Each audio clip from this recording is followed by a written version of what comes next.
Episode 7s are normally the igniting point for the season's arc, but Season 5 is a little bit different. As the pattern goes typically, the early episodes are concerned with cleaning up odds and ends from the previous season and then rolling out some of the themes through various character bits. But perhaps since Season 4 was so unusual, both in where the arc ended up and with the one-of-a-kind conclusion in Restless, Season 5 changes things up. Yes, this season's spectacular Episode 7, Fool for Love, one of my favorites in the entire series, provides a ton of important nuance for Season 5's themes, but it is no place like home which really propels the Season 5 arc into motion. Brutal, lovely, wonderful Season 5, and all its glory.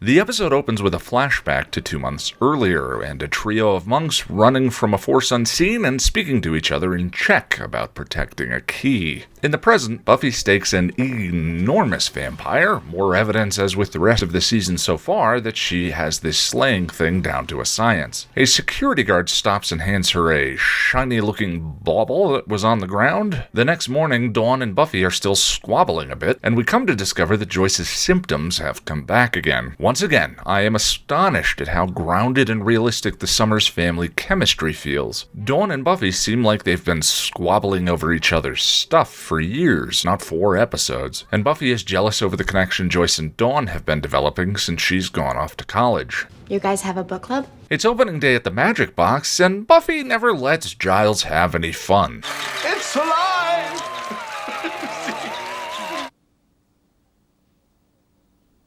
Willow, on the other hand... Giles, where's your hat and cloak? Buffy shares the glowy bauble with the rest of the group, and Giles offers his wizened insight. Appears to be paranormal in origin. How can you tell? Well, it's so shiny. Can you believe the Watchers Council let this guy go? Back at home, Joyce has a headache. And Buffy heads to the hospital pharmacy and runs into Ben, who is tending a disturbed man. Radioactive spider bite. I always love a Spider-Man reference, as Buffy shares more in common with Peter Parker than any other superhero. It's the security guard from the glowy bauble factory that the Buffster ran into earlier, and at the factory in question is one of the monks. A giant metal door he's standing by buckles, revealing the terrifying, bestial glory. There you are. I've been looking all over for you. Yes, no one says her name in this episode, but unlike the host, it was in the shooting script, and there's nothing lost in the reveal, so, for the sake of simplicity. Glory interrogates the monk while speaking in riddle, but as with any Buffy verse, there's truth inside. I get so anxious. Like there's something deep inside of me and it's swelling up and it's making me crazy. After becoming a little, unglued, she fingers another security guard's brainy bits and seems fine, though he isn't. Buffy suspects someone has cast a spell on Joyce, and Anya explains that magic tends to leave a fingerprint, which you can see with the right kind of trance. Buffy gets all trancified and discovers that the only traces of magic in the house are from... Who said you could come in my room? You're not my sister.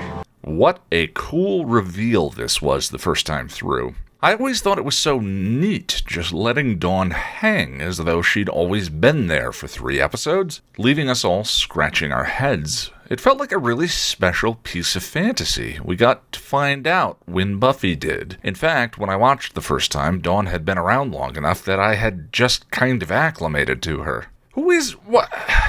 Okay, fine.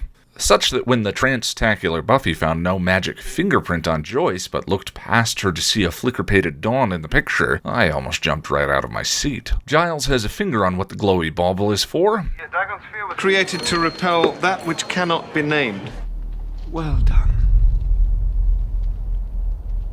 In the yard, a strangely docile Spike calls the Slayer something to her face he uses very rarely. Hi, Buffy. Her name.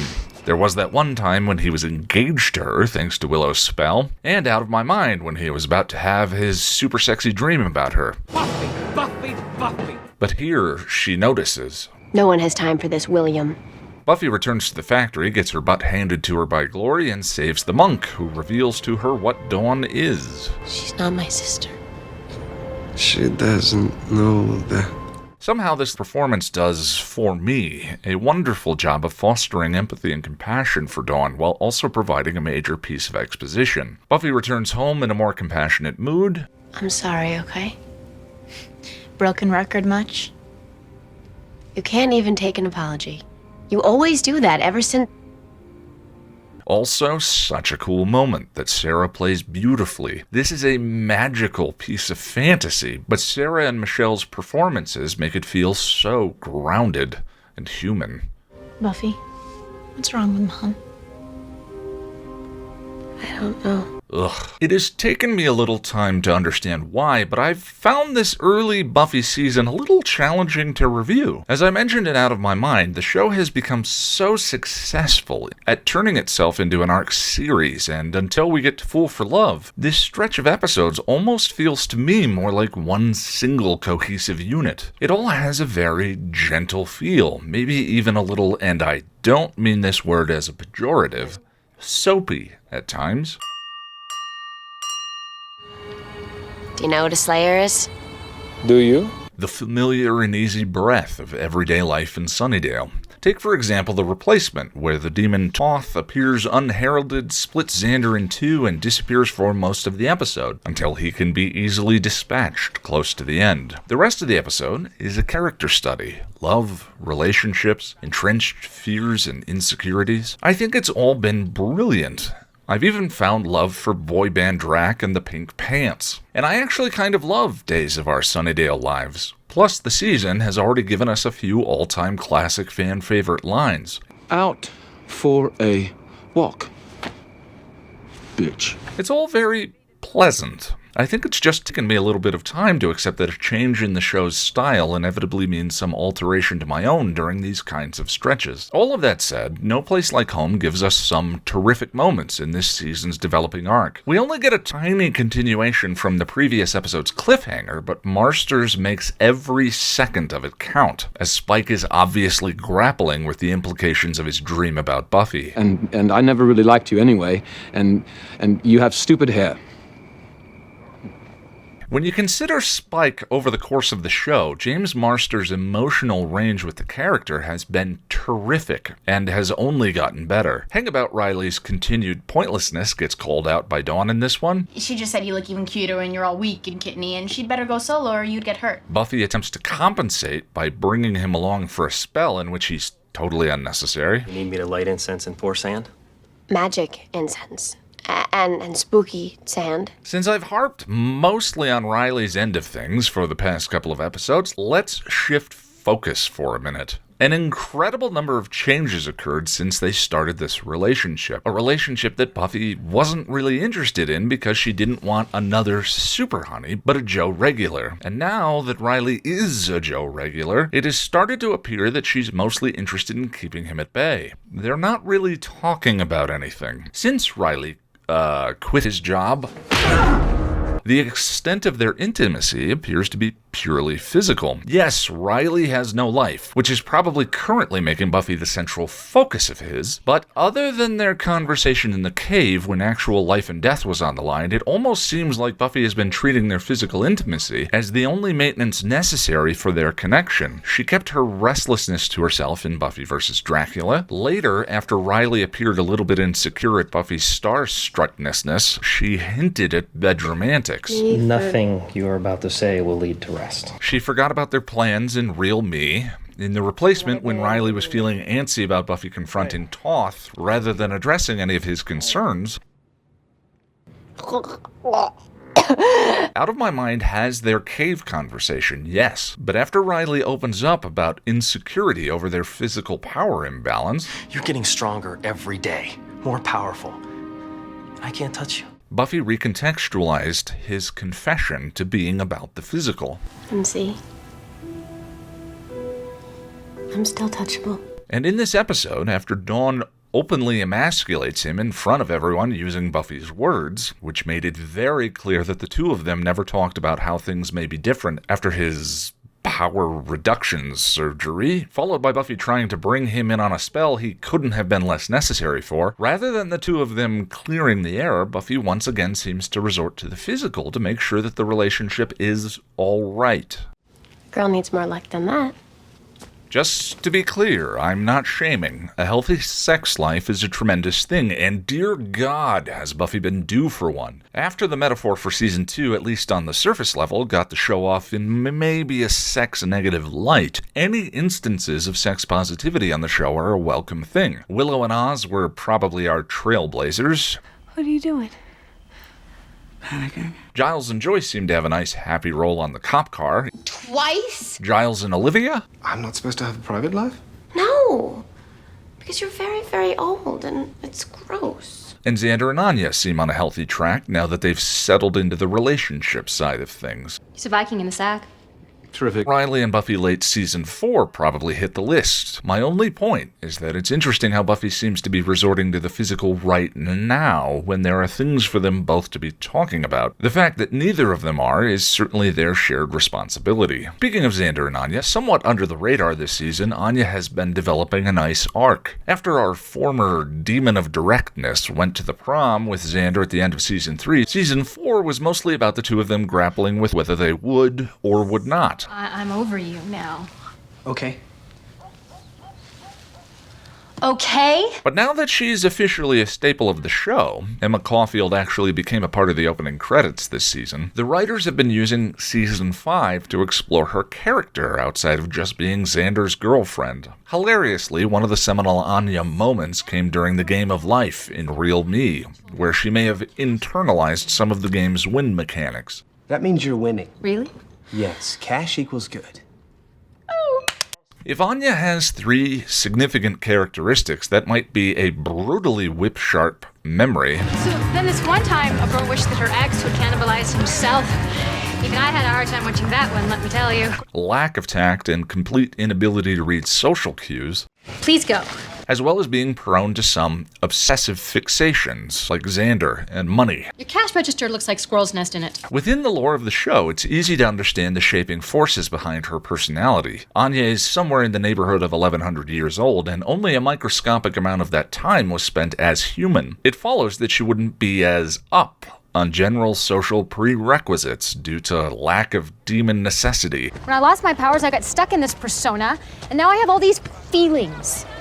I don't understand it. I don't like it. But I've also read a compelling reading of her character as being an early representation of Asperger's syndrome on television, as many of her characteristics I've mentioned would align with the disorder. I'm not familiar enough with Asperger's to make the call, but it's an interesting interpretation, and I think intended by the writers or no, Anya being a representation isn't mutually exclusive with her vengeance demon backstory, since beings with somewhat alien attributes interacting with humanity are often handy for outsider allegories anyway. But as she branches out and interacts with the rest of the Scoobies, it also begins a trend of Xander, providing her feedback on some of her more tactless impulses around other people. We've seen a lot of them alone, where Xander usually ignores or deflects with humor she probably doesn't get. But other than a rare moment here and there in Season 4, They probably haven't had time to eviscerate him yet.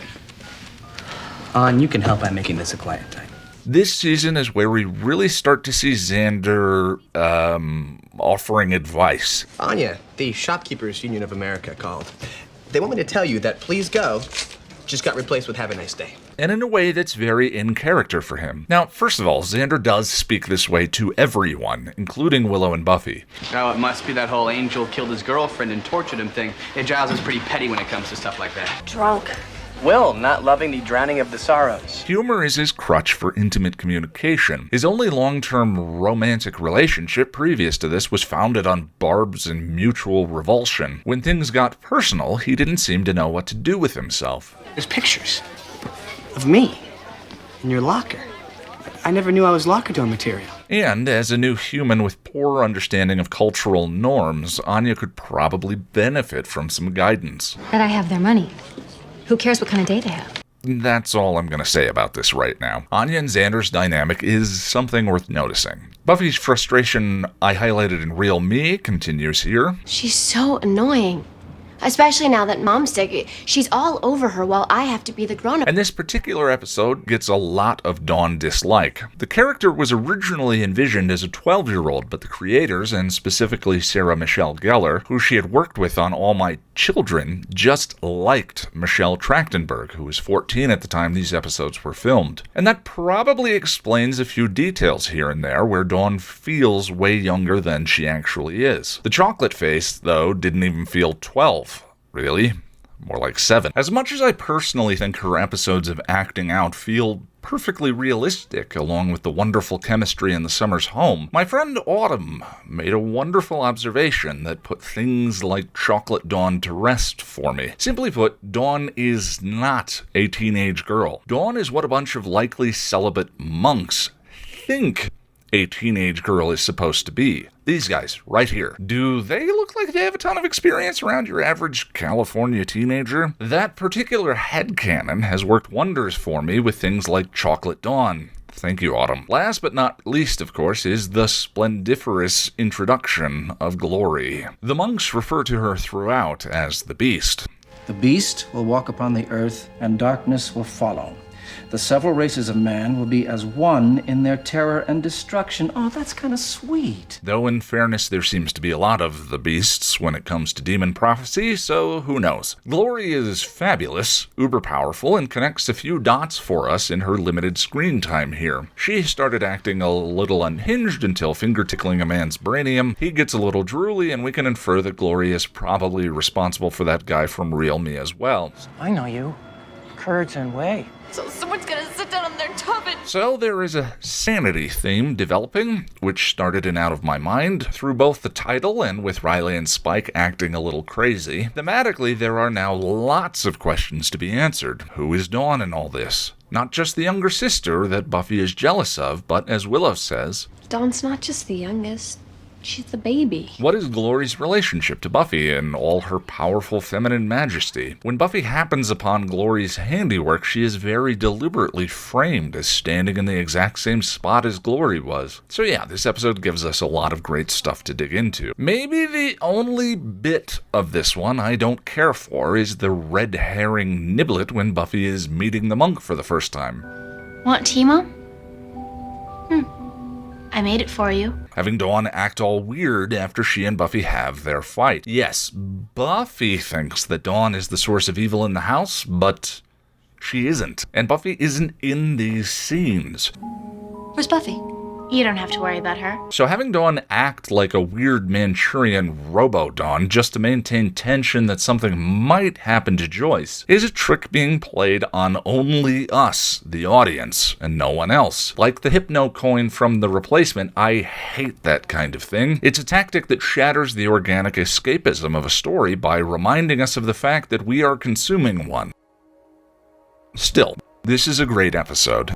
And this run of Season 5 is lovely, with a rather comforting day-in-the-life kind of feel to it. As I've said, my favorite types of shows are ones where the characters have so much chemistry you wouldn't mind watching an episode of them sitting waiting for a bus together. And to some degree, No Place Like Home has that feel to it, from the kitchen lives of the Summers to Giles' excitement over his new business. Did you see that? Customers, real-life customers. They came in, and I gave them things, and they gave me money, and then they left. It's brilliant. As a metaphor for growing up, and by association life in general then, the fact that the show contains these tranquil stretches strikes me as both beautiful and necessary. Even when there may be worrying clouds on the horizon, I'm not sure we can ever completely steel ourselves against the comforting effects of the metronomic rise and fall of our daily tides. Work, love, relationships, family. There is value in savoring moments where things feel mostly in balance because soon enough, and somewhat inevitably, they won't be.